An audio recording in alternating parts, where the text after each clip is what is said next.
All right, I think we are live. All right. Nope. What's going on, everybody? Welcome to the Comics Grind. I am one of your hosts, Nico Rodriguez. And I'm Ken, aka Kami Ken on YouTube. And thank you so much for joining us for another weekly comics discussion.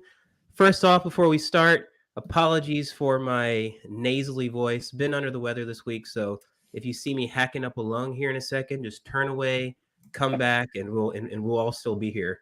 But luckily, we have friends of the show here joining us. We have Mr. Justin Prine, dude. How's it going? Good, good, good. How y'all doing? Oh, bringing the guns out. Yeah, man. And we Yep. have Milton Lawson too. How you doing, Milton? I'm doing pretty good. Awesome, awesome. So we're gonna kind of have like a fun little kickback here. Let's just go ahead and start off with the weekly grind, guys. Oh yeah. Yeah. So let's start off with Justin, man, because he's looking like he had a real accomplishing week this week, man. What you been doing? Yep. God, I was hoping to go last, but I'll say a little bit on one of my projects that I've been keeping, secret somewhat. I am working on a comic book. It's called Clunker, and I was discussing a little bit earlier, but it is being written in somewhat of a Marvel method. So there wasn't truly a full 100% script. It's just been kind of going further and further, and it keeps expanding, but I just don't know how to end it right now. So that is my Oh. only issue, but I'm gonna try to figure it out because it has been a fun little task of trying to rein this one shot story and have it all make sense. Dude, that's pretty crazy. I mean, I don't think I've heard of anything like in the indie space and just being like Marvel method and just know where to go. I mean, you haven't. I guess you got to have some kind of sort of an ending. But like, so what is it? What is it like? Are you basically sending your artist a new page every week that you come up with, or do you have like some stashed pages that you send and It's a little bit of both almost. Like it started off as a small idea and then it kept expanding and turning like further and further into like a fantasy book. So, and I do have the ending. I'm just trying to get it to, have it all come together. And it's been interesting because I'm really letting the artist do as he pleases. And it's been fun because, you know, really letting them expand on a double page spread. And Nico's seen some of the double page spreads of a car flying off a cliff, and he's doing a lot of cool stuff. Wow. yeah, for sure. Yeah, it So, looks dope. I can't wait to see that book when it's done. and like the whole like not knowing an ending and it's never been done, it's probably be a reason because it's irresponsible to do what I'm doing. But I jumped on a project and jumped on an artist, before everything was so thought out. But it's been a fun process. So like your pages, like how long are your page scripts? Is it like just one paragraph and he goes, or is it like two sentences? I mean, it might be in the sentence like region, and like I think, I mean, and he's also like asking for storyboards and pretty open to storyboards. But for me as a writer, I try to let the artist do a lot of like the planning, so my storyboards can easily go out the window because I Yeah. don't know what I'm talking about. Dude, that's awesome. That's cool, man. That's that I can't wait to see it come to fruition. Maybe what middle next year, you thinking? Yeah, let's have it done by May 2024. There you go. Good stuff. Setting Right. goals, baby, already. Uh, uh how about you, Milton? What you been up to this week in comics? So kind of a whole lot of everything. A little bit of project management stuff. And I guess I'll hit with the lead. My graphic novel series, Orson Welles' Warrior of the Worlds, finally has an official, non-official, unofficial, tentative release date. And it's I can't exactly say the date yet, but it's going to be in the spring. Awesome. And all of the Nice. activities that I need to do to finish it up, we now have release date minus X number of days to finish the actual book stuff and some of the other things that are going along with it. So everything sort of got concrete targets now. And so we're kind of all freaking out and scared now. So, but in a good way. So, and then part of that involves things like I'm starting to outline when any of my podcast appearances can be.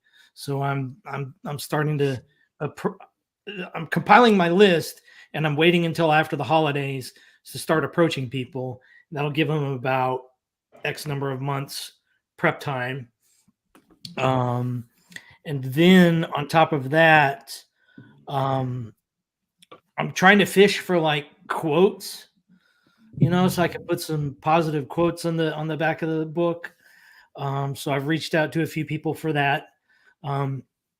People who are watching this now, if you see no quotes on the back of the book when it comes out, you'll find out that I was unsuccessful in this regard. There's one huge name in comics that I would love to contribute, like a foreword or a preface or something along those lines. So I sent that person, I met them at a convention very briefly a few years ago. There's no way they'll know who I am or remember me. But I know they're an Orson Welles fan. So I've sent them a copy of the first issue with a little note saying, I'd love it if you'd write a foreword or something. But I seriously doubt that's going to come to effect. And then the last thing along those lines, there's one section of the book that due to the nature of how it was written, which was kind of out of order and out of sequence and in a bunch of crazy ways, there's one part of the book that I need to tie a couple of things together that were never tied together. And so the book is about 252 pages as it is now. And I need to kind of fix a little bit of a story thing in as few pages as possible, because I'm already killing the artist on the project. And I was worried that I wouldn't be able to solve it in like less than 10 pages or something. But I think I've got a solution that's hopefully 3 pages long. So I think I'm almost done from the creative side on it. Dude, that's awesome. So just to kind of backtrack a little bit, you kind of got like your spring date. So when you said finished pages and everything, does your team and everything have to design all those pages too, in terms of like, title pages, credits type things, in terms of like everything? Or is this just like you throw the completed letter pages in a Dropbox file, and then Scout or the publisher, they kind of take care of all that other stuff? So I've worked with 2 publishers thus far. One does it the way you just talked about. The other, Scout, they've got a guy who is available to like design the credits pages, the spine, and then other details on the cover and the back cover. And for this book, I'm hoping to have some like interstitial chapter title pages. And so I'm going to submit things for that. They call him the production officer or something like that. And so I'm going to send him the chapter titles, and then he's going to design them.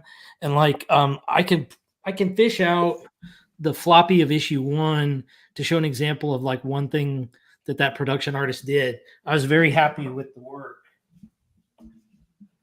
Oh, this is exciting. Nobody on camera. So on the first issue, like here's the standard cover. Yeah. Oh, nice. Beautiful. Great read. On the inside, that credits page, the Scout people did that for us. Yeah. Nice. And I thought they did that really well. Awesome. Cool, man. You got a lot of stuff in the kitchen, man. It's about to be ready. Dude, 250 page graphic novel. Dude, that's massive, man. That's Yeah, it's awesome. pretty big. Awesome stuff. Ken, man, what about you? What you been up to this week? Well, I finally figured out how to like schedule my marketing like over the week so I don't have to do it throughout the week. I set it up on Saturday so I could have it just go automatically throughout, and then I could just respond to people normally. And so I've had a lot more time to just draw. I even got a couple of fan art drawings done for family and friends. So I'm pretty happy about that. And yeah, I'm just like, I feel like I'm back in my natural state, my natural habitat where I can like actually draw again. And Yeah. I've just been like getting pages done for Air Writer, and I have a couple right here. Let me see. So like I'm working on issue number 3 right now. Awesome. And so that's happening. What That looks cool. What Thank you. number page is that? I think that one's page 7. And so then Nice. this one I showed on social media earlier, and in my newsletter. Oh, nice. Oh, yeah, yeah. Awesome. So Very cool. Very cool. thank you.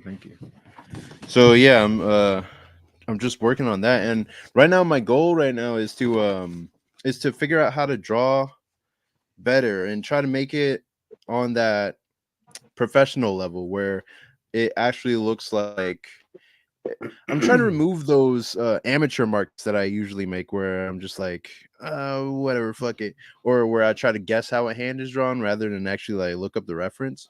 Most of my, I guess, faults in terms of drawing are just due to laziness most of the time. So I'm trying to remove some of that and like figure things out in the fundamental area first before I try to move on to the finishes.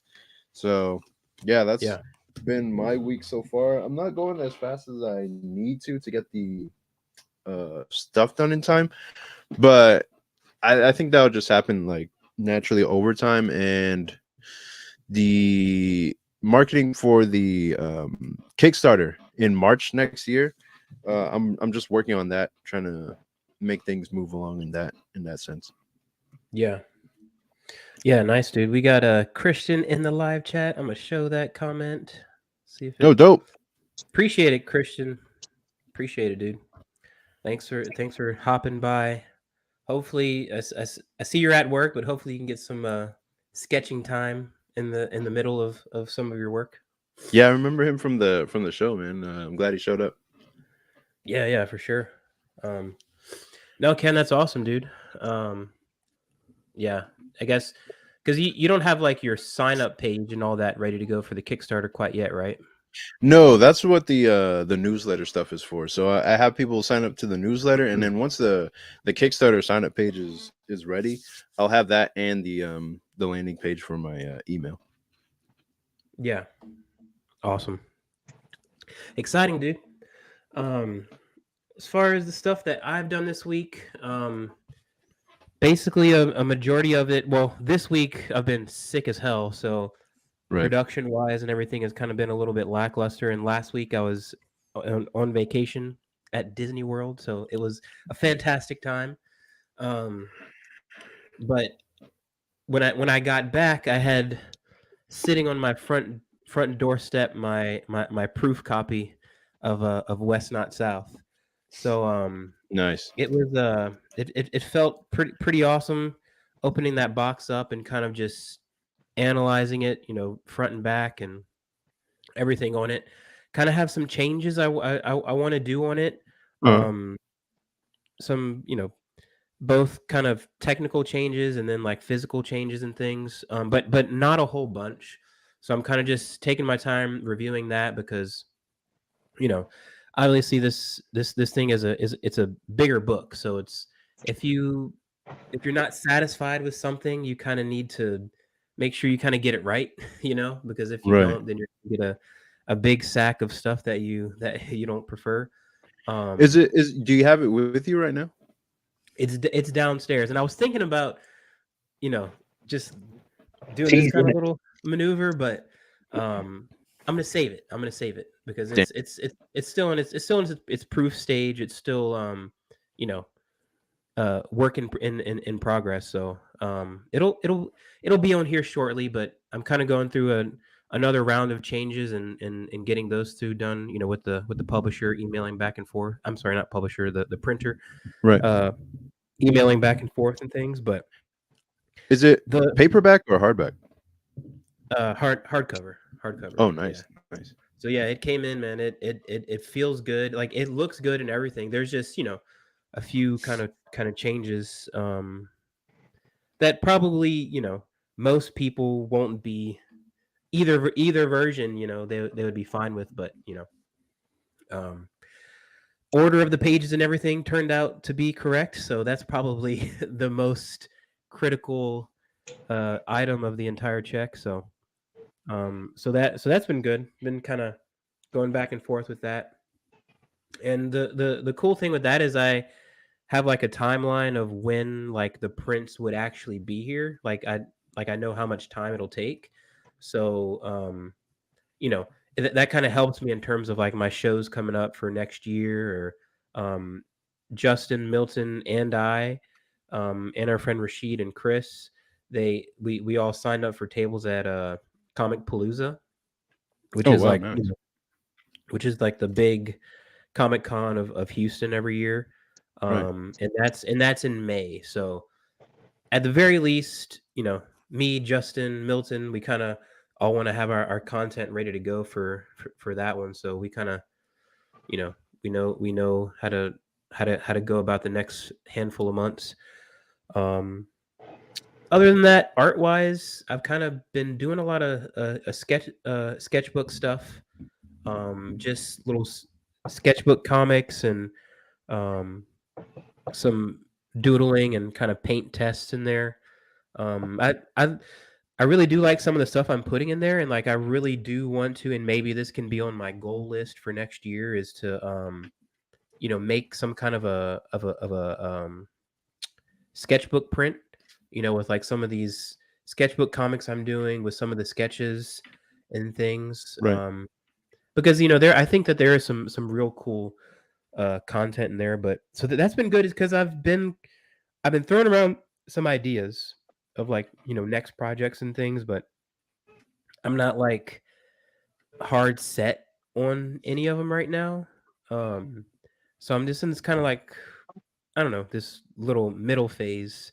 I feel like I'm not productive, but I shouldn't feel like I'm not productive because I'm still thinking about things, I'm still jotting things down, and but it's just weird because I've been working on the book for so long. Every day I had a new page, so it was like I had something exact to do every day. But right now I don't really have that exact thing to do quite yet. So it's been interesting though. It's been a good couple weeks for sure. We got Christian popping in the chat. Let's see what he was saying here. Oh, yeah, when's the date for Comic Palooza? Yeah, Ken, you're right. The May 24th through 26th. Be a 3-day show. We all did it last year, right? Yeah. Me, Justin, and Yep. Milton, we all did it. It was a pretty good show. So How much was the table there? Whew. You have to mute the mic for expletives here. Really? Last year it was $350. This year it's $400. Dang. So for one table by yourself, it's $400. Yeah. Did y'all split it with anybody? I'm splitting mine with Rashid this year. Yeah. Bet.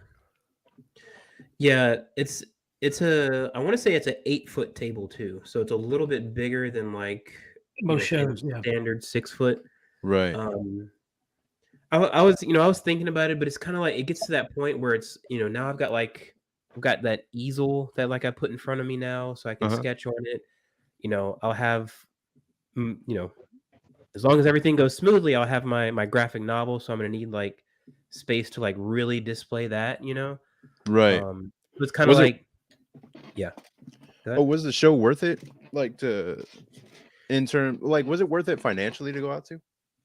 Last year for me, yes, it was. But I did have some kind of caveats in there, some little kind of modifiers that might have helped me. Just because like it was during the time of that break-in that I had, and like Oh, news right. got kind of spread out pretty good about that.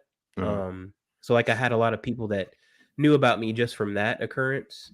right. But I don't, I expect there was, I don't know if Justin and Milton felt it, but I think last year's show, I felt like there was, in talking to Mark Nasso too about it, there was kind of like this increased interest in indie comics.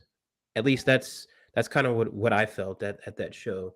So I'm hoping that feeling that I had last year kind of translate and maybe even evolves up a level this year. So that's why I was kind of like, oh, it hurts, that $400 hurts, but you know, I'm kind of putting some stock in there that last year was good.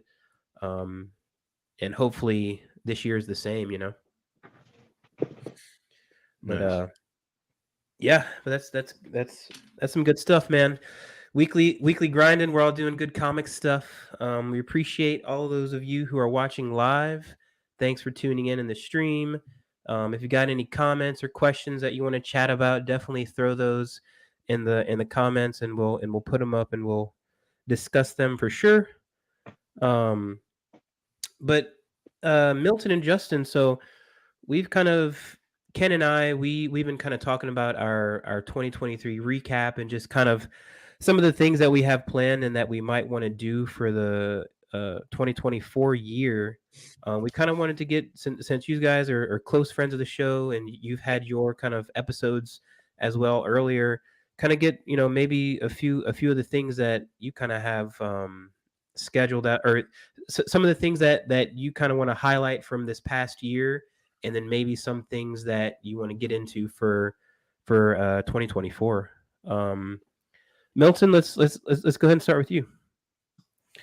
So 2023 accomplishments, the obvious one for me is just that the first issue and the ash can of Orson Welles #1 came out. That was many years in development. We had a lot of setbacks and delays to get to that moment, so it definitely felt like a pretty big accomplishment. And I guess I have to take that as a huge lift on the other side, because the other side was a bit of a disappointment. The actual generating of new scripts and new projects was at a slower pace than most of my previous years. And those two weren't connected in any way, just sort of turned out that way. However, 2024 is already looking up for a number of reasons.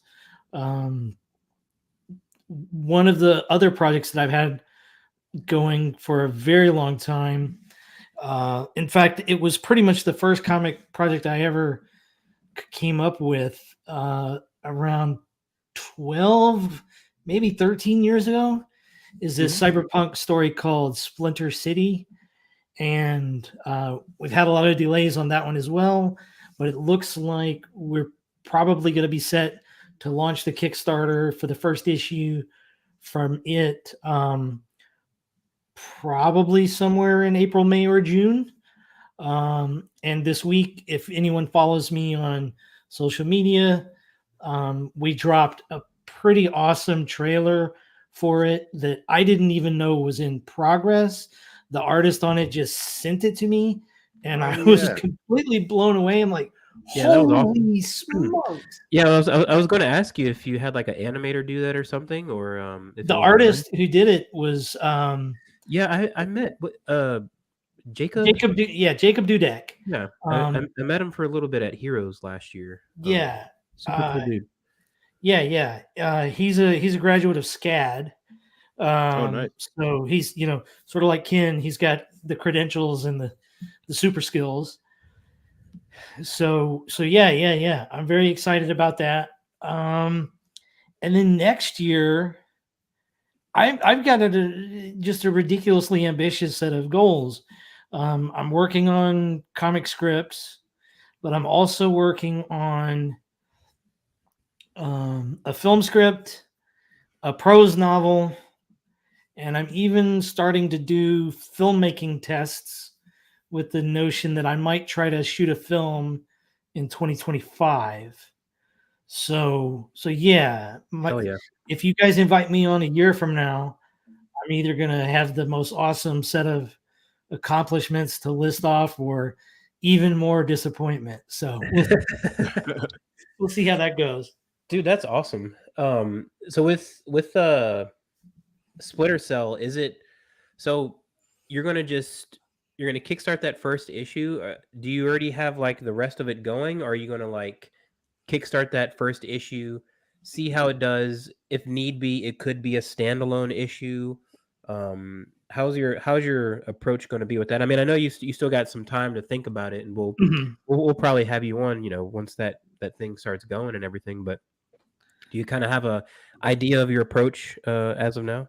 Yeah, I mean, well, the idea is we're starting out with three a 3-issue miniseries basically, and each one of the first 3 issues centers on one of the 3 main characters that are shown in the trailer. But it's a world that has a lot of depth to it. I could easily stretch that thing out to 75 issues. So Nice. depending on how well it goes, we're going to scale it up or scale it down, accordingly. Yeah. Nice. Well, that's good, man. Yeah, I'm looking forward to that one because I've been seeing actually in HCS #1, Milton, you kind of have, I don't know if that was the first few pages of the book or if that was like a prelude to the book. There you go. Justin's got it handy. It is actually it's a standalone little thing, Yeah. and we're basically planning on using that as the first 4 things you see in the Kickstarter. Yeah. And that was the artist's idea. He said, a lot of times the first 4 pages of a book really doesn't do it justice because you're setting things up. And if you try to cut to the best action scene, that's kind of weird too. So try to write something specifically for that purpose. And that's what I did. I'm very, very happy with it. Right. Yeah. That's a great idea. Let me we got Jerry popping in the chat here. Thanks for the love, Jerry. We appreciate it, man. We appreciate all that you do for the comic scene here in Houston and that you continue to do. So Eastern Rim next year. We don't have that date yet, but we're there, dude. Yep. For sure. Dude, Milton, that's awesome, man. You've had a successful year with Orson Welles coming out. It's going to continue to evolve next year, and then you've got your other projects going. Some of the things that I've seen and heard about. So, thank you. It's gonna be a good 2024 for sure. Justin, dude, what about you, man? You've been quiet over there. Tell us. I'm kidding.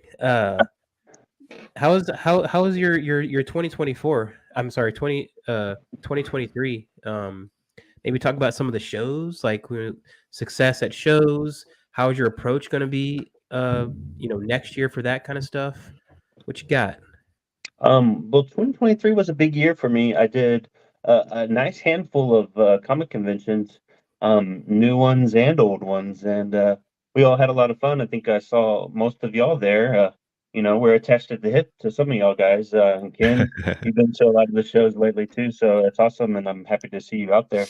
I mean, other than just doing shows and HCS has been a fun project, and just trying to continue some of these ideas and push them through 2024 would be some of my goals, like Clunker, more HCS. I do have that underground comic that has been mentioned. right now it's in controversial limbo. So let's hope it gets out there one day, and then I need to get back onto writing scripts, like my boy Milton was saying.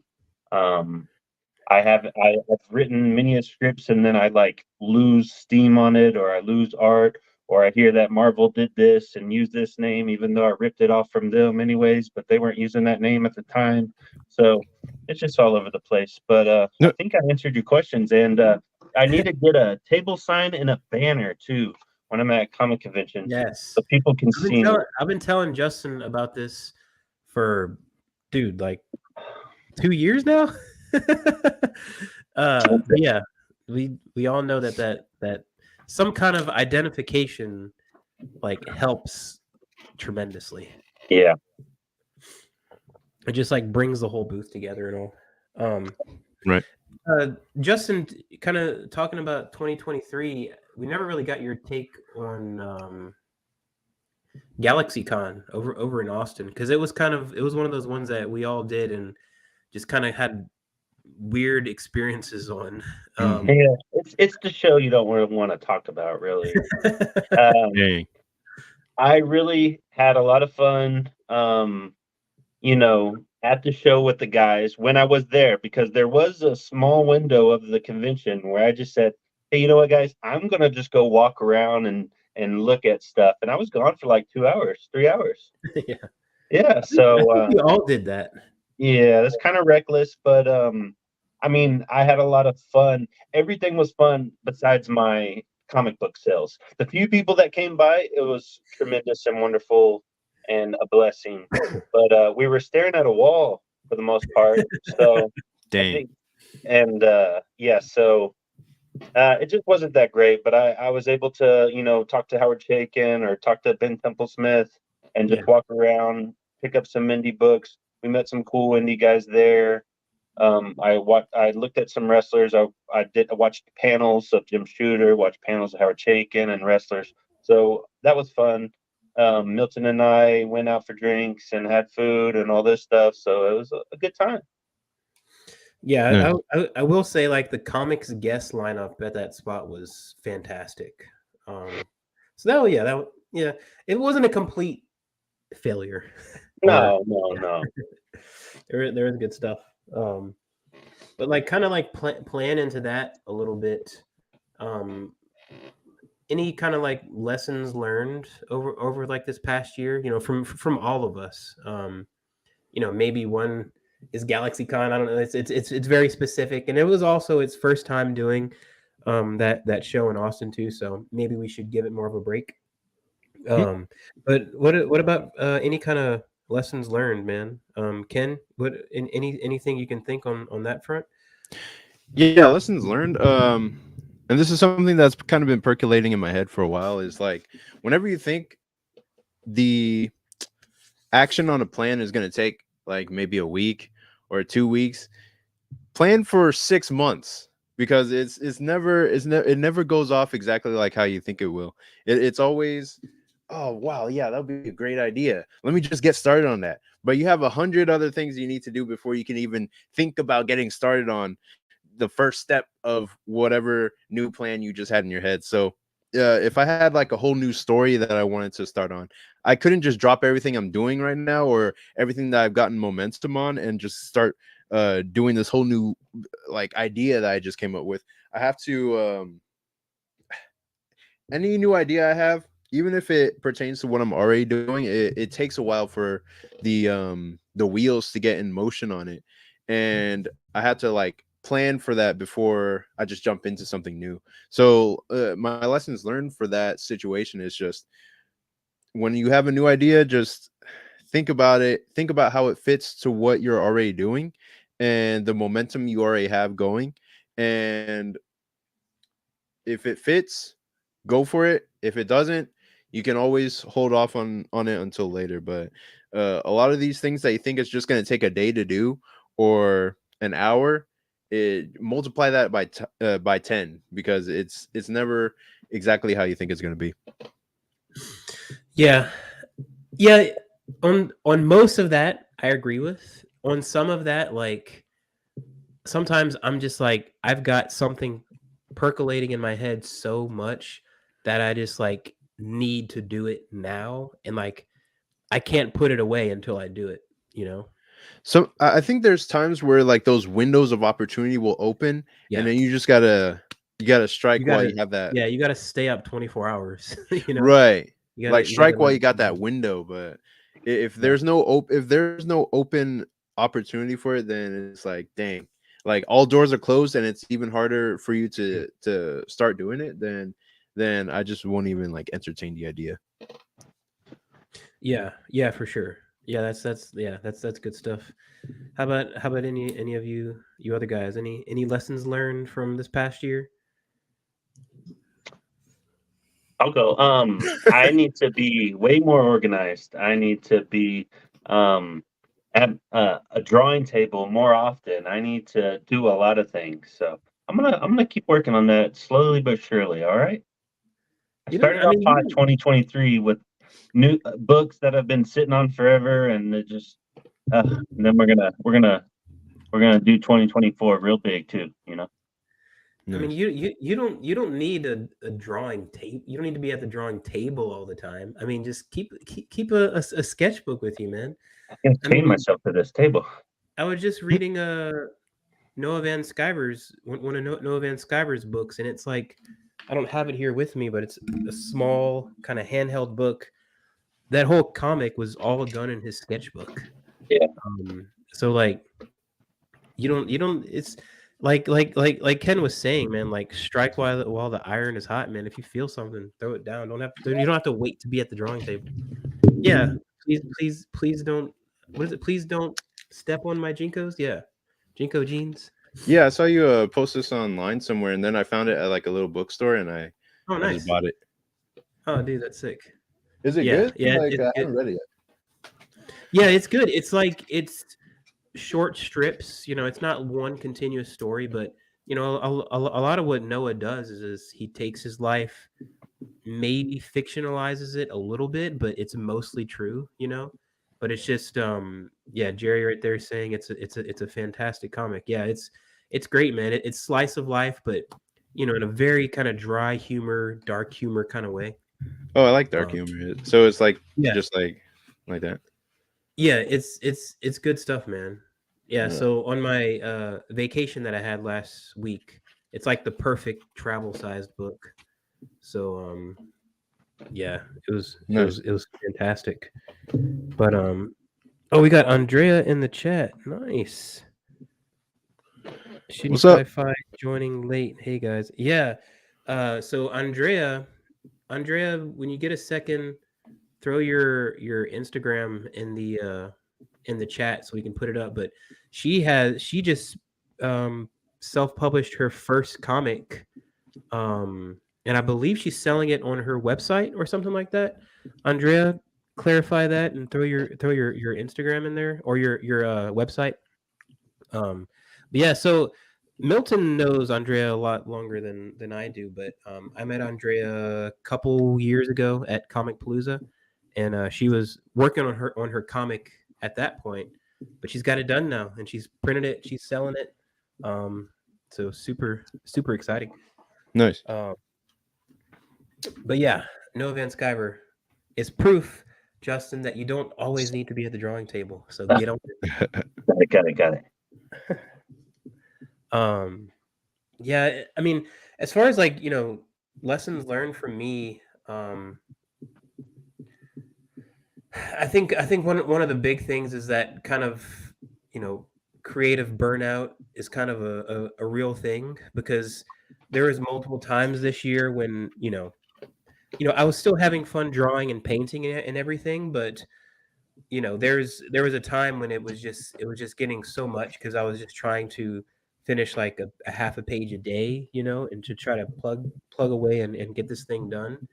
Um, so like it's a lesson learned to maybe like I don't have I don't have to be so immediate with everything, you know, because like I was saying earlier, sometimes I get in these fits where I'm like drive myself crazy to like get this stuff done to get it out. And maybe like I don't have to do that. I think that you know, since I have this book coming out now, I've got something that I can I've got like that full project that I can display and it's there. So now like my next ideas, my next stories, I don't have to be so immediate with it, because I have something that I can show, something that a full thing that I can kind of put out there. So now like these consecutive ideas that are coming, I can maybe take a little more time with it. Don't, burn myself out with this stuff. And like I've got some, and Justin knows mostly, I've got some projects that I've got a ton of pages done for that I really kind of need to find out what to do with those things. So that's kind of another thing is like, and I'm sure you guys probably find this a lot, but like you'll be working on a project for a long time and then you'll just like suddenly get kind of fed up with it and like not want to do anything else on it because your brain has like moved on to this next idea that you cannot stop thinking about. And that's happened to me a lot in the past. So this year maybe I need to be a little bit more certain in those things, and I could probably start with like that sketchbook print that I was talking about earlier. Do some with that. Just kind of keep experimenting and things like that, man. But Milton, how about you? Any lessons learned from this last year? I came prepared with a top 5 list. Nope. Top 5 lessons learned. Okay, so number 1, I think this might be the most practical, useful thing for anyone trying to make comics who watches this show. Turns out, when you bundle a bunch of CMYK TIFF files into Adobe Acrobat and then send that Adobe Acrobat off to the world, those little fucking gremlins turned them into RGB files without telling you or warning you. And so I've got a message for Adobe. Oh my God. My goodness. Now, maybe there's some sort of setting buried under a menu, under a leaflet or whatever that explains that, but it's not very clear. I had a very horrible experience this year relating to that. Most of the projects that I've had printed, I've printed just directly from a TIFF file. But then this other printer I started working with that I've never worked with before is like, no, you have to do PDF. I go, okay. And then that happened. And so piggybacking on Nico's story about his proof, I think that's another lesson I'm getting. Whenever possible, build in the extra week or 2 weeks or whatever it takes you to get the physical proof, because that can save you a ton of headaches. That was I think the only downside of that proof is like proofs are expensive as hell. Relative to the rest of the print order. But man, if we're printing 50, 100, 200, even more copies, I mean, shit.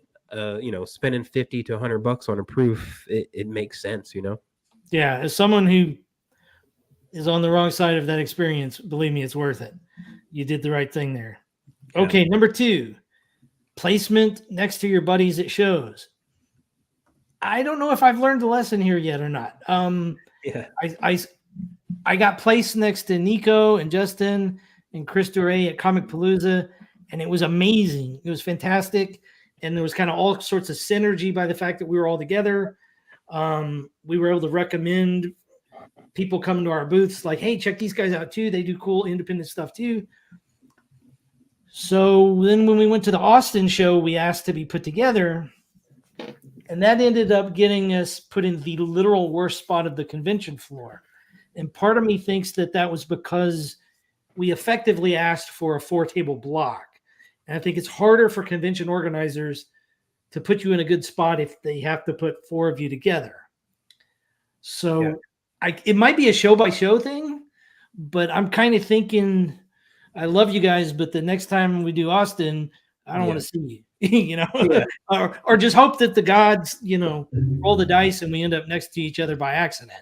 Yeah, I think that's a good one, dude. The cool thing about Comic Palooza is if you've done the show before, you get early access to the show floor and you actually get to pick your spot. So like shows like that are fantastic. But say we go to like Heroes Con and we're like, yeah, we need 4 tables back to back to back. We might be getting thrown in the back corner next to the restrooms. Dang. Yeah. Yeah, that's a good one. We need to. Yeah, it's like a halfway lesson learned. We're like, maybe this next year we'll tell the truth. Yeah. Lesson number 3: pack backup clothes for shows. Like the controlled environment of a con versus the environment that's around a con might be drastic. You might be wearing a sports jacket and a tie and a long sleeve shirt in air conditioned loveliness for 12 hours and then walk out into 100-degree heat and turn into a sweatbox. So I did that. So yeah, pack extra clothes. Number 4, pack a first aid kit when you're at a show. Really? I don't remember this one. Oh yeah, when I was in Austin, and the older ones among us went out to 6th Street in that 100-degree heat.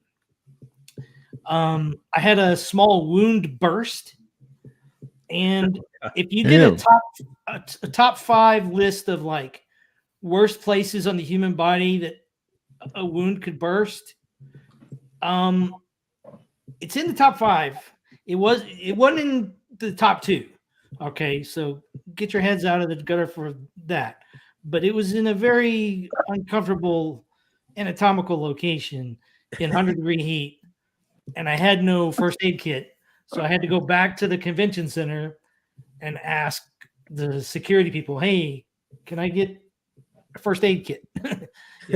And that took precious time away from networking and having fun and everything. So Right. Milton, did that happen whenever Taika Waititi walked through, or it happened before that? So like I was so drenched in sweat and wounded and all this kind of stuff, I was in no condition to walk up to Taika Waititi and introduce myself and say how much I enjoyed his work, because I was just such a gross mess. Damn. Okay, and then the last lesson learned, I think this isn't just a personal one. I think this is one that we all learned. Elon Musk is a fucking moron, and he can ruin a social media platform quickly. Whenever he bought Twitter, everybody was saying, "Oh man, he's going to ruin Twitter," and I said, "Hey, wait,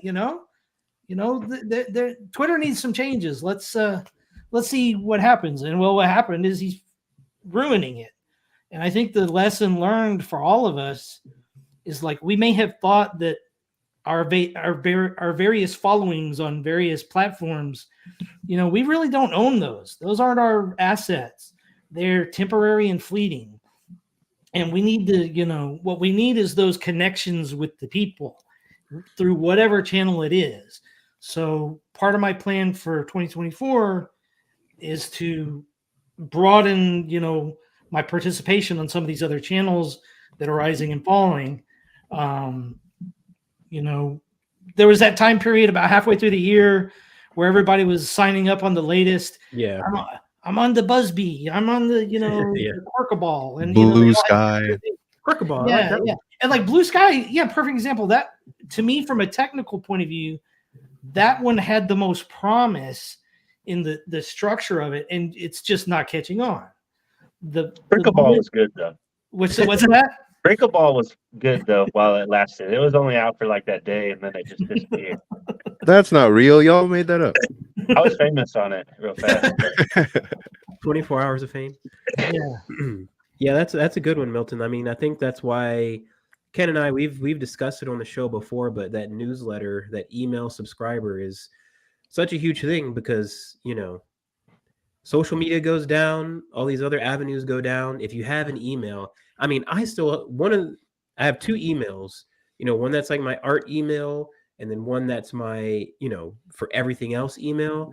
That everything else email I've had, I don't even know when I created that. It was so long ago. So like when you have those email addresses, like, you've got your fans for, for a good while. So That's Yeah, good. yeah. I think you're talking about the email list, like the Yeah. email subscribers and whatnot.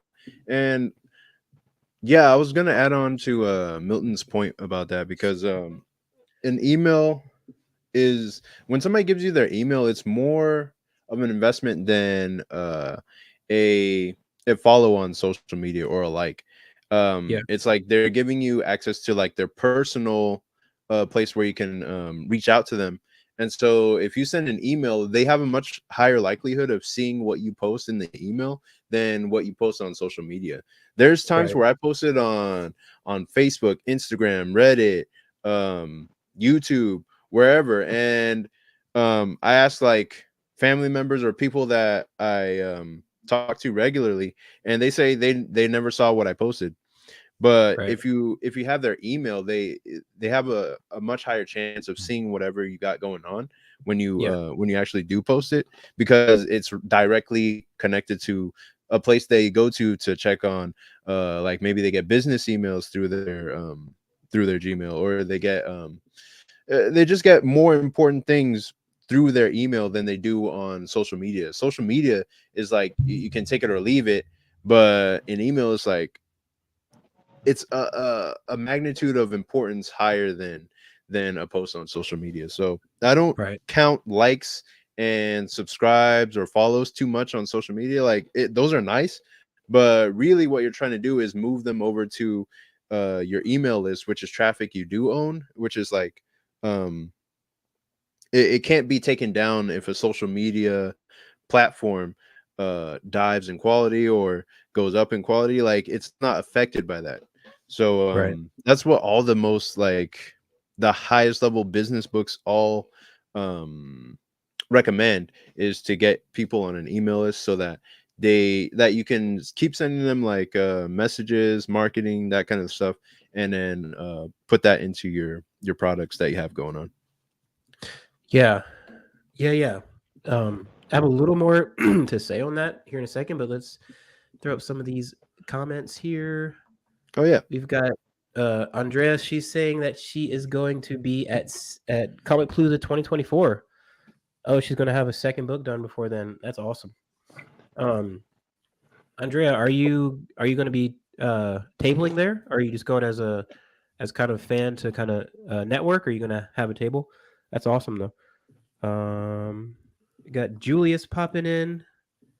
How's it going, Julius? Man, good to see you. Yep. I think that's Maladen. I think. Did I? Do you guys know this individual? Nope. I don't know how to pronounce that name either. Yeah, Kova. he understands it. He's The, funny. the rantings of Milton Lawson are not associated with the Comics Grind brand or the owners thereof. Adobe, please sponsor this show. Yeah, that's why Ken followed up with the me and Ken. We said nothing. This was all Milton Lawson. We got Andrea. She's asking. This is a good question. Do you bring snacks and water and stuff to shows? 1000%. Yes. Especially at shows like Comic Palooza, because three-day shows that are about that convention hall. I know at least on Saturdays it's open from 10 till 8 p.m. and you don't want to have to go and buy Chick-fil-A sandwiches for $12 a pop every time you're hungry. Yeah.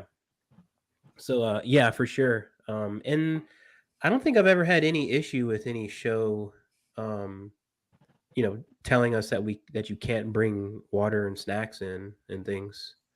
I don't know Yeah, if I've you got one guys of those. have trouble. I've got one of those like water coolers that has a handle and has rollers. You can roll it. Yeah. I think you brought that to Comic Palooza. That was awesome. We've got Jerry coming in again. Yeah, Jerry said something. Jerry says, as a showrunner, it is quite hard to pull off requests like that. I think he's talking about the first aid kit, Milton, because getting it all together is wrangling on an amoeba with fiber rope with your eyes half open. Dang. I guess he's meaning that it's very difficult to get first aid kits. Yeah. No, I find that doing that is pretty easy actually. Whoa, dude, this is Jerry. He's the Wrangling amoebas with a fiber rope. I do that all the time. Oh wait, maybe he was talking about the seating 4 people together thing. Okay. Yeah, the table. Yeah, no, he's talking about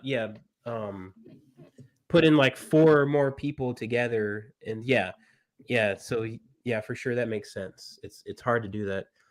Yeah, so I think if we, at shows where we cannot choose our location, we should probably not request to be by each other. Milton. Lessons learned confirmed by Jerry Schaefer. Appreciate that, Jerry. Nice. We've got the Earthbound Misfit in the building. Booth assistants bring snacks, and those tabling can't. Yeah, that's true. This is my fiance, by the way, right here. Oh, She's really? chiming in the chat. Yeah, appreciate that. Nope. Yeah, good stuff. Appreciate you guys commenting. Keep them coming if you have more questions. But yeah, I was going to say a little bit more on that, Ken. You were talking, and we're all kind of talking about the newsletter. And Justin, I know you're familiar with Marty Keene or whatever. Yeah. And I don't know if so. Ken, he's a indie comics guy, self-publisher. He was kind of brought to light for the most part, right? Justin was because Cartoonist Kayfabe, they got a copy of his bootleg Spider-Man comic, and they did a video on it. How do you spell his name? Mahdi, I think, and then last name is Khene, I think. That's hard. Yeah.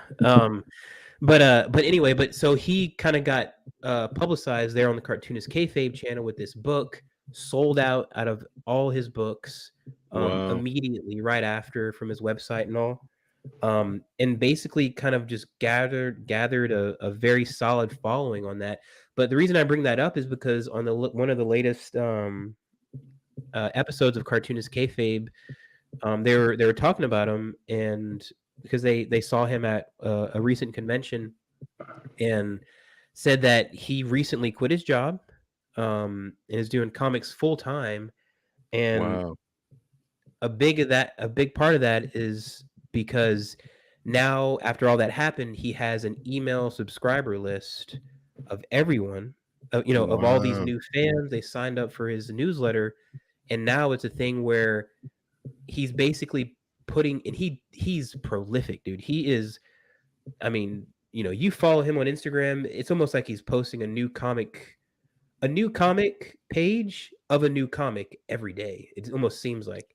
So he's got like, oh yeah.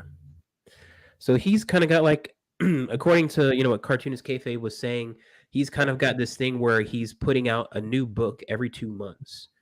And every 2 months, all his email subscribers get an email saying it's out, and then he sells his books. And so it's kind of like this cyclical 2-month thing that he does. So much with so much. Yeah, that's the bootleg Spider-Man there. Oh, yeah. That can't be allowed. What's that? I said that can't be allowed. Oh, okay. Yeah. Don't tell Marvel. Oh yeah. The 100,000 people watching this, don't tell Marvel. But Spider-Man should be a public domain character by now. Yeah, I know, right? Isn't Mickey Mouse coming out now? Oh, is he? If he is, man, I got recently. But yeah, so basically that model that we were just talking about, Ken, he's got a model now. He's got his subscribers every 2 months is a new book. So those guys get it. It's almost just like it's like a pull box, basically. So pretty impressively done. And I think how social media is the thing that people are pushing, like whenever they talk about marketing and comics, I think it's going to move on to email at some point. Like people are pushing like YouTube, be on YouTube, make a YouTube channel and all that, and sell your comics out of that. But for some reason, it's like nobody ever pushes having an email list. They'll push a Patreon and a YouTube before they ever even consider doing an email list. Most people say like, no, it's too much. It takes too much time. I can't write that much. I can't write or whatever. But I think that will significantly put you ahead of most people out there in terms of marketing your own comic and just making money, making a living off of it. I know Ed Brubaker does it.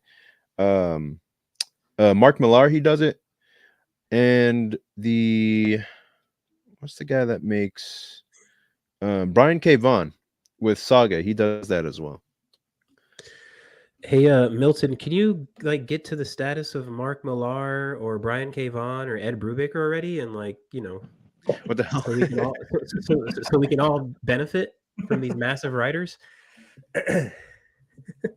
He's on his way. He's on his way. I know. Yeah. He's on his way. Jerry saying that Steamboat Willie will be in public domain in 2024. Nice. That's interesting. I'm gonna put that one in the graveyard of ideas and see if I can resurrect it somehow.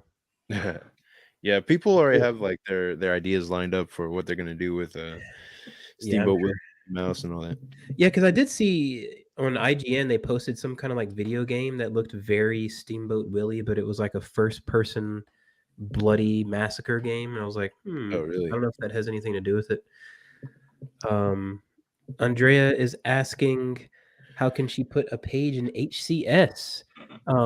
So you can either hit one of us up on Instagram, or you can email us at HoustonComicsScene@gmail.com. We're currently trying to get a plan together for HCS number 3. Justin, you probably have more to say on that one. I mean, just sign up, and this is how you get in it right now. Ask, and let's see the pages, and yeah, contact one of us online, and we'd love to talk to you. Yeah, for sure. Yep. But yeah, that's some good stuff, guys. I mean, we've kind of been at it for about an hour here. Yeah, I think you wanted to talk about. Yeah, kind of close the show out with some of our favorite reads or recommendations that we've had in 2023. It's kind of our end of the year holiday show. So maybe if people are having Christmas gift ideas, or just want to read some good books that we've enjoyed during their vacation time. Ken, how about you, man? We'll go ahead and start off with you, Ken. Actually, I have to grab my books. Okay. From behind there. You know what? I'll start off on this one. How about that one? So this is kind of like my more kind of like mainstream book, more action-oriented book that I've really been into this year, and it came out this year. But that is Transformers by Daniel Warren Johnson. He is writing and drawing it. Mike Spicer on colors. I've never bought a Transformers book before. I do like robots. I liked Transformers when I was a kid and everything, but the comics, I never really got into the comics. But of course, Daniel Warren Johnson getting on something, I'm definitely going to be interested in it. This book is 3 issues in now. It's fantastic. The reason why I picked up number 2 instead of number 1 is because this book, this issue has like this incredible dog fighting, jet planes fighting in the air, and it's amazing because one of the planes is just a regular plane, and the other plane is a Decepticon Star Screamer. So it's like they're fighting, and then like mid shot, I don't know if you guys can see that, but like while it's in its sights, it transforms into the Transformer midair. Oh, wow. It's just some real cool stuff. That haven't really seen with Transformers. I mean, I haven't really got into Transformers before, but it's Daniel Warren Johnson doing his super energetic work.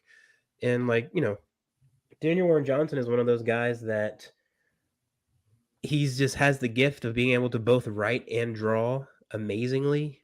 So he just kills it. Nice. I don't know if we want to do like round robin here, or if you guys want me to do all my picks. Do you guys have multiple books, or how should I go about that?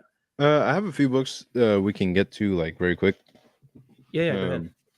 Yeah, so right now I'm reading Kyle Baker's Why I Hate Saturn. Nice. And it's nothing like I thought it would be. It's kind of like a very very conversational based book where everyone's just like talking about like relationships and stuff. It has nothing to do with like action or Saturn really. Like it's just kind of it's something different from what I thought. I noticed most of his or the other books that I usually read from him are usually about like some kind of chase or something crazy happening, people like getting shot or stabbed or whatever. But this one's more of a conversational type book.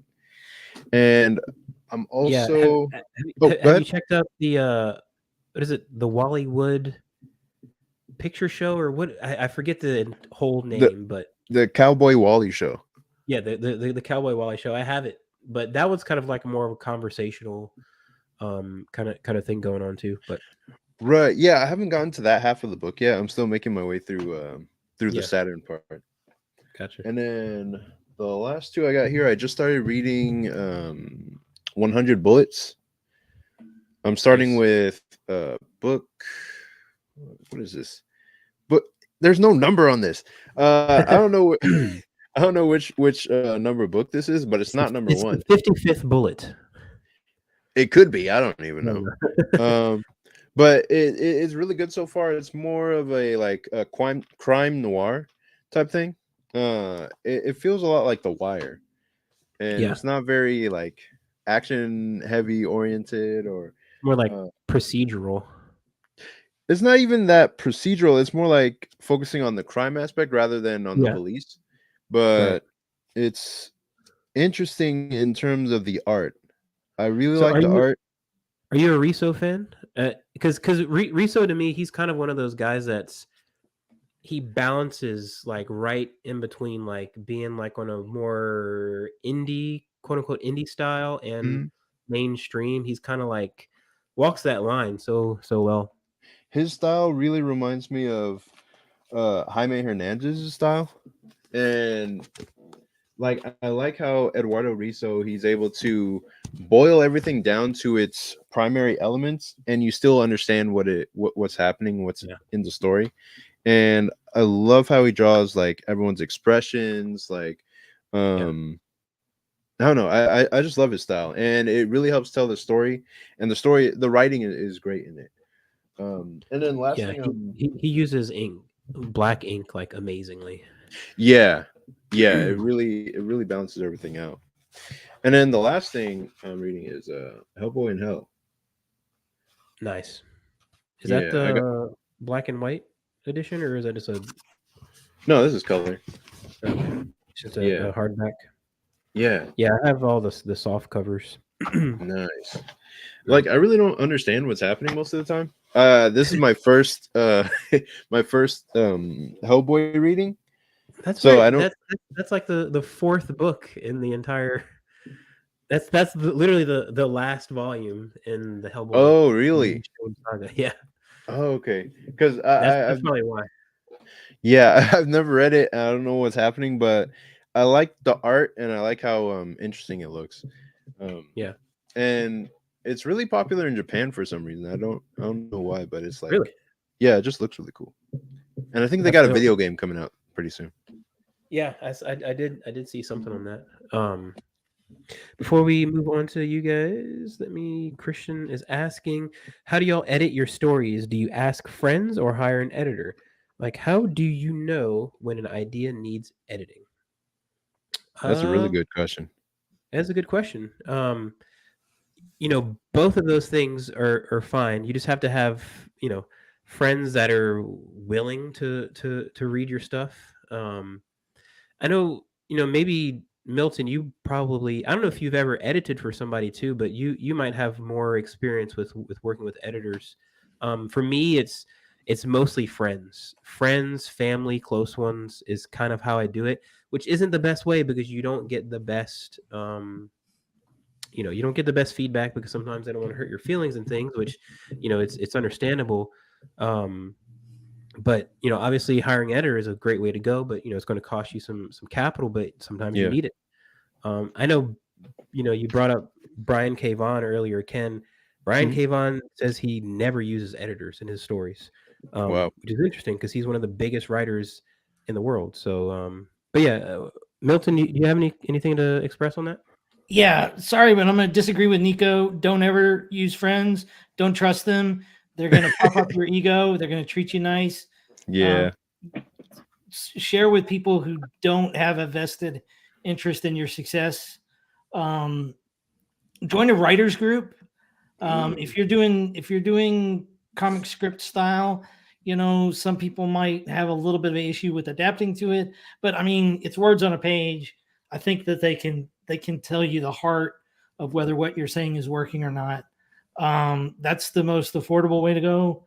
And if you can throw $29 a month, I highly recommend the Comics Experience Workshop.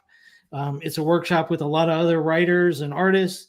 You can post your scripts and have them critique your scripts, and then you also critique other people's scripts. It's a fascinating way to learn in a very accelerated time frame.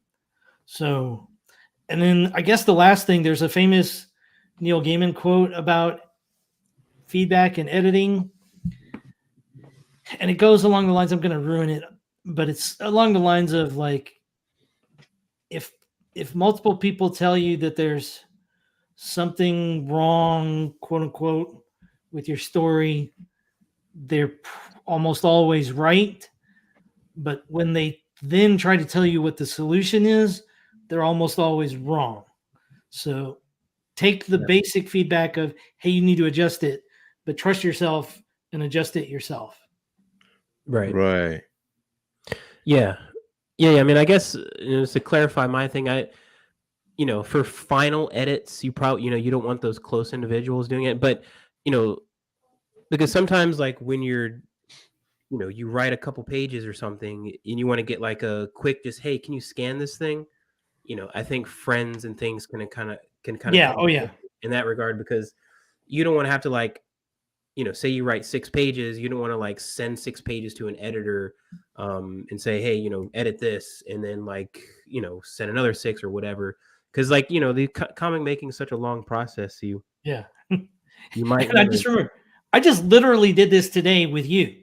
Yeah, for sure. Exactly. I sent you 2 pages because there was a quirky thing that I thought might not be coming through. So yeah. For that purpose, it definitely works. For sure. And Andrea says, love and rockets. Love and rockets. Yes, for sure. I wanted to tackle the editing question. All right, go ahead, Ken. Yeah, I have a little bit of a what is it? Like a little complicated answer on this, but when it comes to editing like my own stories, I can't afford to hire a professional editor for it. So I have a friend that I talk to. His name is Jeremiah, and we'll talk about the story, the overall story, and how the structure should be and whatnot. But we don't really get into the beat by beat or like the script editing. It's just kind of somebody to bounce ideas off of. What I want in terms of editing eventually is to have somebody like actually look at the script. Does it work? Does it work? Does everything fit together thematically and that kind of thing? But right now I'm just relying on my own sense, like my own inner sense, my own experience with stories over the years, my own writing experience. And I look at what I want to, because I'm on the same opinion as Milton. Like I don't trust friends at all. The only reason I rely on friends is because it's free right now. So it's like, okay, I can rely on friends, but eventually I want to be able to pay to have it professionally edited so I can make it as high quality as possible. And right now I'm just going off my basic sense. And then I think about where I want it to be, and I want it to be at that Japanese level of editing where they focus so much on making the work as polished or as marketable as possible. Like they'll sacrifice everything just to make the work as great as it could be. And I don't want it to get to like that level, but I want that same kind of feeling to come through in the work that I'm making. So I try to put it on myself right now, but it would really be great to have somebody to bounce off of that really has a high level of storytelling acumen and knowledge and understanding, so that I can see things that I wouldn't be able to normally see on my own. Like I can see a good bit on my own, but I need that second pair of eyes that's really highly trained. And I think that's what you have to like pay for. Like you'll eventually have to pay for it if you want it to come through that well. Yeah. But yeah, that's my opinion Sure. on that. When in doubt, hire an editor. There you go. Yeah. Good. That's a great question, Christian. Appreciate that. Yeah. Let's get back to favorite reads of the year. Justin, you got anything? Oh yeah, guys. So the Black Friday sale I took advantage of at a local Houston comic book shop, and I bought a pretty big collection of DC's 70s flop humor magazine or Sick. comic basically. So I've been trying to work through those a little bit, and to get in the Christmas spirit, I got some Christmas comics. Nice. Yep, Awesome. yep. And then just at that IndieCon, everybody was just at, I picked up a handful of books that I still need to get through and read. So Yeah.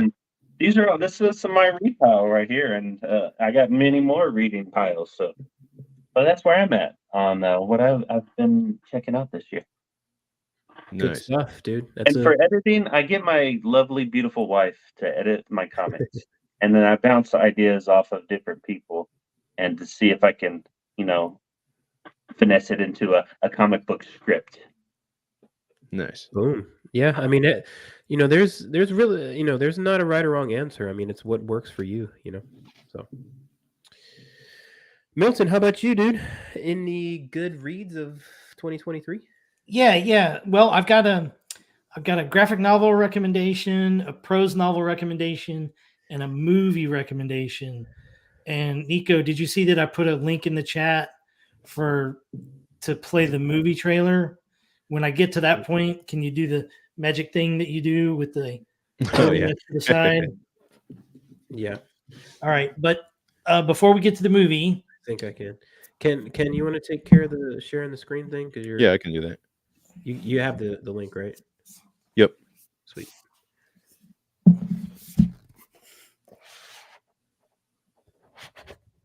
Miles Davis and the Search for the Sound, dude, by Dave Chisholm. Yeah. This, as you guys know, I'm super biased because I've worked with Dave Chisholm in the past. He is the master of the jazz musician biography format. And this is sort of like the pinnacle of the genre. He's done 3 or 4 of these, and he's kind of been building to this crescendo of Miles Davis. And this is coming from someone who, sorry, Dave, but I don't like jazz music. It's kind of not my thing. But when I'm reading a book with this much masterful storytelling expertise, he knows how to make something as unvisual as music translate into a visual medium. You can, when Miles is pushing into a new sound, you can literally see it, and even though you're not hearing it, you feel it. And the sort of quest that Miles is on for the sound is sort of the way that it's visually handled is pretty amazing. It's already on a handful of people's top 10 lists. I believe it should top some of those top 10 lists, and it's just a wonderful book. Check it out. Okay, Nice. prose novel, Tomorrow and Tomorrow and Tomorrow by Gabrielle Zevin. This is the first book by her that I've ever read. However, apparently she has multiple really good ones. I don't know if either of you guys have ever read the novel The Adventures of Cavalier and Clay. That's one of my all-time favorites. It's about a couple of young aspiring comic artists. This is a similar one, but about aspiring video game creators. So anyone who loves process and the kind of drama behind doing some sort of creative enterprise that involves the commerce side of the creative enterprise. It's about some young kids who decide they want to make video games, and it's just really well done. It's got a lot of emotion. You're really invested in these characters, and they go through quite a lot. So highly recommend that one. And then, drum roll, Ken, if you can plop open this video trailer. I don't think we need to play the sound or anything. Right.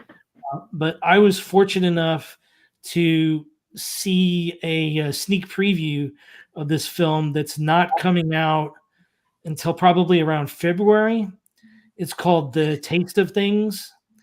And it's a French film. And as you can see in the trailer, it's one of them highfalutin indie films. It's about a gourmet cook set, I guess, in the late 19th century, although I don't know exactly when it is. And I'm going to spoil a very important part of the movie now. What the hell? I hate spoilers. Yeah, but it's kind of an unspoilable film. Wait. Do you said it's a critical part in the movie, and if this is an amazing movie, I don't want to be spoiled. Are the superheroes going to show up? Like a group of them? Yeah. Yeah, when does the villain show up? So basically, the thing I'm going to spoil is about 1/3 of the movie is without dialogue and just very detailed scenes of them cooking. And that sounds like the most horrible, boring film ever. Yes. In terms of the concept. I don't understand cooking. I'm not good at cooking. I'm not interested in cooking shows. I'm not interested in recipes. I've got a pretty standard, bland palate myself. And yet this film is riveting.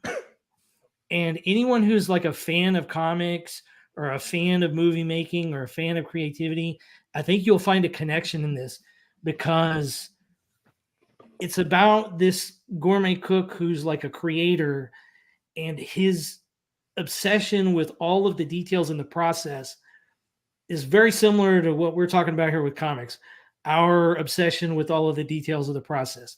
And then there's also his fans, like the people who come to his restaurant that are like the biggest, culinary nerds, and they just geek out about food stuff. And it's just like comic fans geeking out about the latest Marvel movie. So I think you can find a resonance in it. And it's just beautifully shot. It's a wonderful film. Nice. Nice. No, that sounds good. And then after you guys watch that one, you can watch Ratatouille, which is also a movie about cooking and your desire to cook. That's some good recs, dude. I got a few more. Spy Superb by Matt Kent was definitely one of my favorite reads of the year. It's funny how he did like these paper bag covers. So like when it sits on the shelf, it just looks like a grocery bag. Wow. When you're at the level of Matt Kent, you can do that and still sell your book. Nice. But that book is really good. It's basically, what was it called again? Spy Superb. Spy Superb. It's essentially, it's about the best spy in the world doesn't even know that he's a spy. Because Wow. like the agent that the agency that has selected him they've dubbed him a spy, but he doesn't even know it. But he's also the best spy. So it's kind of like it's like a dark humor, kind of like humorous, kind of quirky take on like a spy book. It's good stuff. Nice. And if you're a Matt Kent fan, you'll definitely dig it. Of course, I had to throw a Stan Sakai book in there. Usagi, Ninja Turtles, Where When came out this year. Fantastic book. Another great book by Stan Sakai. He's just so consistent, so good. This is probably my favorite mashup of the two properties, comics wise, that he's done. And this book in particular, it's like the director's cut edition. So if you can find it, and I think you can still order it in comic shop and stuff. Shout out to Emily at the KD Bedrock who got this for me. But I mean, he has like cool stuff like this, like pictures of like the tools he uses. Oh, nice. And all that. He's got like jotted down notes scanned in and all that for the story. It's real cool stuff. Definitely for a creator, it's good. Real quick thumbnails, which is nice to see that like he does extremely rough, quick thumbnails. Because I like when I do those, I'm like, man, do like people do thumbs like this? But yeah, they do. So that's a good read. And then my last one, it didn't come out this year, but I read it this year. Ken, we've talked about this cartoonist Jason a couple times. Yeah. But this book right here, The Left Bank Gang, it's so good. It's only like 40 pages. It's about 4 cartoonists, and this is, if you're a creator, one of those highfalutin people like Milton was talking about earlier, it's about four cartoonists in the 1920s who just decide one day to rob this cash prize at this boxing event because like the first half of the book is about them being like, dude, comics does not pay at all. Like we cannot make any money in comics.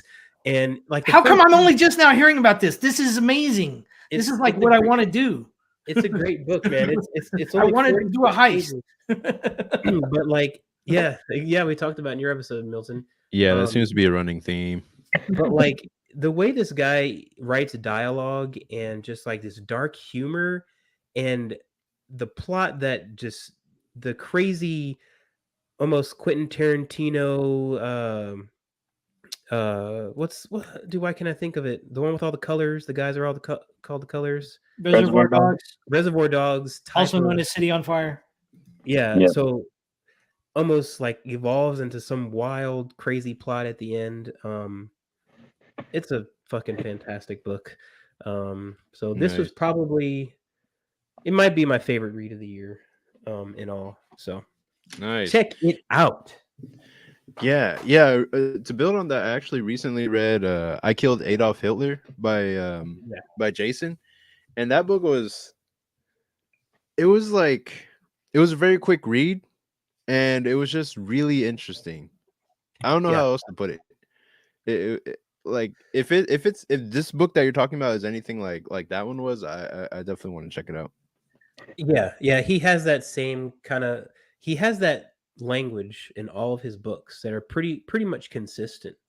And it's so relatable. Like they're in the 1920s, but they kind of talk a little more modern, and like the way they go back and forth with like their wives and things, it's just like, dude, like you can have these, like you would have these conversations in like normal day, but they all relate to the book. So what was that one called again?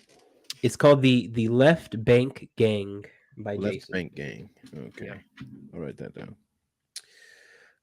But yeah, that's it. For our that's some dope reads, man. We got some good reads. Before we get out of here, let's go through these last few comments if you guys still have some time. Andrea is saying social media is tough. My favorite thing reading comics is being surprised.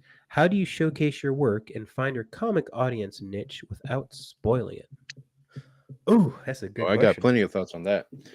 Go ahead, Ken. Oh, now? Okay, well, Yeah, that's an incredible question. That's almost the whole show worth of topic.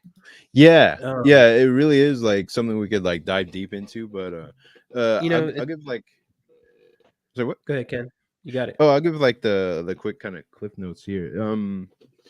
Let's see. Social media is tough. Favorites reading comics is being surprised. How do you showcase your work and find your comic audience niche without spoiling it?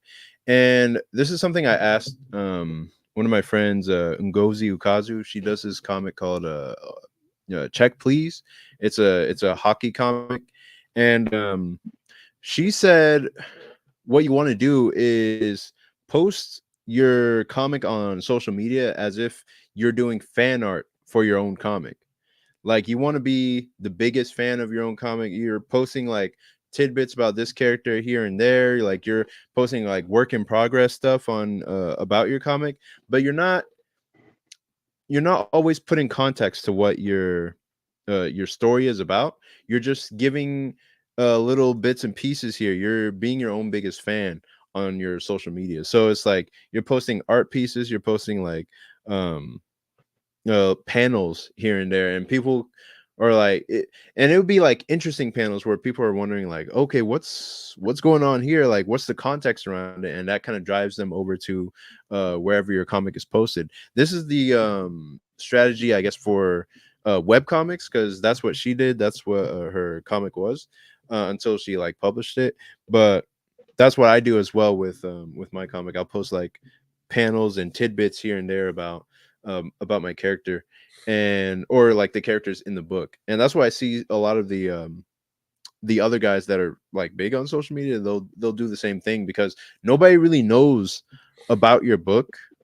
Like they don't know what's going on inside. They can only really tell like kind of from the cover. But if you communicate with people who like the same thing that your book is about, and keep posting about your work, like that, you kind of build that network and get inside of that niche where people already sort of like what you're trying to create. Then you start communicating more with that group of people, that community, find where they're hanging out, and when the time is right, you just present your work before them, and then they'll be like, "Oh, what's this about?" And you keep putting that fan art type stuff about your own comic out, and then people will start to get into it that way. Little by little, they start to get into it. Yeah, I certainly agree with that. I do that as well. And I know, we were talking about Daniel Warren Johnson a little earlier, but whenever he was doing Space Mullet, which was his first web comic that he was doing, he would post one panel a day, his favorite panel, the one that looked the best, the one that he got the right composition, the right expression, the right action shot. The best panel that he drew that day is the one that he used for his advertising post. So, Oh, nice. that's kind of a pretty cool thing that I picked up from one of his interviews. Excuse me, 1 second. Sorry, had Stop being to sick. cough. But yeah, so like that's definitely one thing to do. I mean, and that's Andrea. That's a reason why I am posting Brew Monsters on my Substack. It's because I could post those pages incomplete on my Instagram, but I did a lot of work on those things. So I want to have some kind of reciprocation from that, which is, just having somebody sign up with their email. And that's how you get those full pages. And then I'll post snippets on the social media. So that's kind of like the avenue that I've chose. But yeah, it's a constant evolving question, because sometimes your best stuff is a big spoiler. Maybe you said that you're working on, you have your first issue done right now. maybe you spoil it. I don't know. Just because it's that first issue to kind of get people in, but um, yeah, good question. Let's see. And I'll say this about spoilers is like, I don't think if you're early on in the story, people don't really care as much about spoilers, um, because it's still so early in the process of it. And if you post stuff without context, if you're really that worried about spoiling your story and all that kind of stuff, you just post things around it, just contextless pieces of art around the high points of your story, and then people will naturally wonder, hey, what led up to this? What's the context around it? And that'll kind of bring in more readers, because the whole point of social media is to bring in more eyes to your work. And it's not always the conversation scenes that'll bring people in. And I wouldn't really worry so much about spoiling your comic as much as drawing people in. Yeah. Yeah, especially if it's a number one. I don't remember who said it, but it was like they spoil the entire first issue in the log line, or like in Oh, the really? in the quick summary, because it's the first issue, um there's going to be 12 more or whatever, so Right. Andrea sells, Milton, you live in Houston, you can't be eating bland foods. What the hell you doing, dude? Guilty. Guilty. Christian says, yeah, if possible, can you link all the books? Yeah, we'll try to do that. There's like so many books. We can't link all those. Yeah, we'll try to get the highlights and put them in a description later on, Ken. Chet in the house, dude. What's new, guys? Chet, What's up? yeah, man. Good to see ya. Got Gabriel. That's Gabe. I know Gabe. You know Gabe. All right. Yeah. What's up, man? What's up, dude? Thanks for joining. I've been drawing comics since I was a kid, but I'm focusing more on animation right now. Do you think juggling careers as a comic book artist and an animator would be difficult? Ooh. What you guys got on that one? I don't animate, or at least I don't try to do it professionally at this point. What you got? Sounds difficult, but just do it, man. Just keep going. Juggle. No. Don't do No? it. No, hell no. Yeah. Go ahead, Ken. You got anything? Well, yeah, my thought on that is like me, I work as a dishwasher, so I don't have to think. Like it takes no mental energy for me to do, and it's actually kind of fun. So that when I come back home and start working on comics, I'm like freshly prepared to like, hey, I can just draw and like go straight into it. But having two careers where I have to put my creativity out there, I couldn't manage it.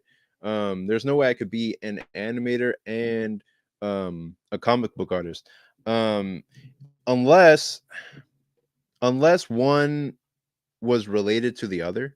Like they both rely on drawing, but if I was doing an animation of my own comic, that's the only way I can see myself doing both. But if you're becoming an animator as a mandatory thing, like that's your day job, that's what you do, it's going to be hard to like transition into doing comics and trying to make a career in comics after you get back from your day job as an animator. But I've seen people on YouTube kind of like I've seen people on YouTube be able to juggle that.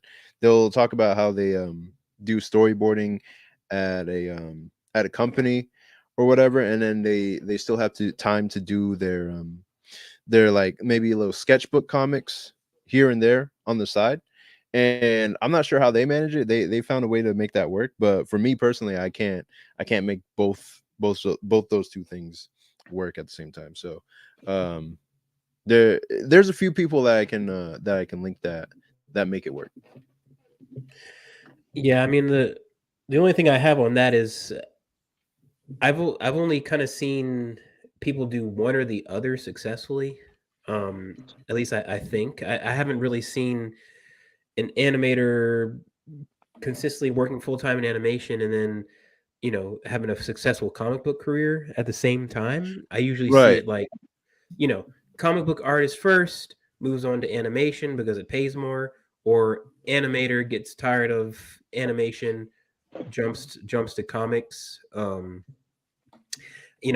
don't, especially if you're not professional in either one of those, and you don't have like Mm. a creatively a creative driven daytime career, man, doing both of those at the same time, I don't know how you could handle that.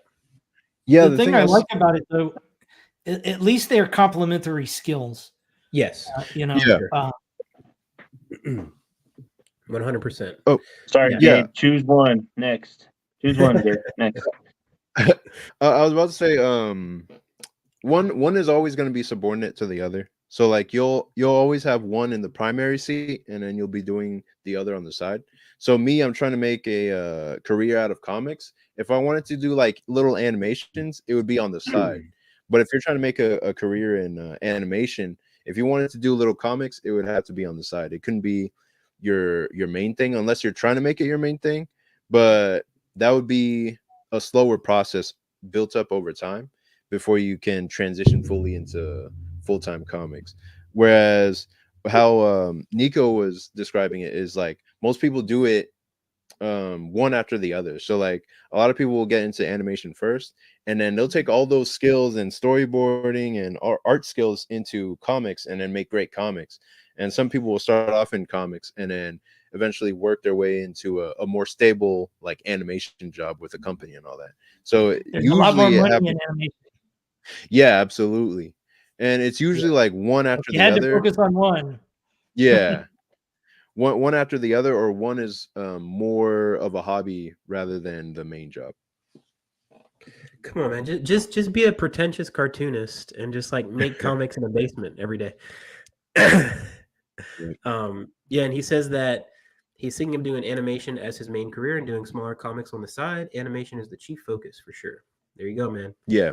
Yeah, Good. and he's been wanting to get into Nickelodeon and all that for a long time. So I know he's gonna make it. And definitely I see animation as his like as his calling, pretty much. For sure. Yeah, man. Good stuff. And then finally, Andrea says, "Ken, where is home? Ken, where are you living, dude?" Yeah, I'm based out in San Marcos. There you go, San Marcos. Yep. He comes to Houston occasionally for some shows. Yeah. But guys, I think that wraps it up. This was a fantastic live stream. This was fun. Thank all of you guys for coming. Let's shout out plug some social medias and all that. Justin, where can the good people out there find you? Oh, man, y'all can follow me on Instagram and Twitter at JWPrine. It's actually right there, right here on my screen. So just check that out. I appreciate y'all having me on the podcast again, everybody. It was fun hanging out with y'all. For sure, man. Awesome. Milton, Actually, how about you? Nico, really quick. If there's a way we can all like hold up our books and have like a group like book shot, that'd be cool. Like our creator owned books or the books that Yeah, we what just we're working on. Oh man, I gotta find something now. I got yours on. I mean, I'm going to be No, Justin, bring your right own. out of the box. Get your own, Justin. Let me, There you go. Actually, Justin, just pass it up. Just pass it up to Nico. dude, Just I literally don't have any. pass it through the screen. Nico, hurry. Nico, just reach down. Take Just it reach out down. the Grab table. it. I have HDS. We'll do that. Because Nico, reach down. Huh? Reach down. Here. Justin's passing it up. Just reach down. There you go. Got it. Yeah. Nice. Yeah. All my con stuff is downstairs. So. All right, cool. Now we got like a group shot. I'm gonna just use this for the thumbnail and all that. Nice. Milton, where can the people out there find you? Or get your books or any of that stuff? At Citizen Milton on Twitter, Threads, Instagram, and on Substack, I'm just milton.substack.com. Awesome. Nice. Ken, how about you? Oh, everyone can find me on X and Facebook and Instagram, and my handle is at the Ken or at Ken. You can also find me on Global Comics. You can find my webcomic Air Rider High School Hero, and I also run a mailing list that will be linked in the description. You can sign up, and the Kickstarter is coming in March, so look out for that. Awesome. And you guys can find me on Instagram and on Twitter at Nico_writes. You can subscribe to my Substack for free at nicorodriguez.substack.com, where I'm serializing new pages of my book about monster friends who open up a brewery in Transylvania called Brew Monsters. There's new pages uploading there, being sent straight to your email if you subscribe every Friday. So tomorrow there'll be a new one. So I'd appreciate it if you guys check that out for sure. But other than that, thank you guys so much for joining this live stream. This was great. Keep coming back. Keep checking out the videos. We love the support, and we love hearing from you guys too. But thank you so much for watching, and we will see you next time. Peace.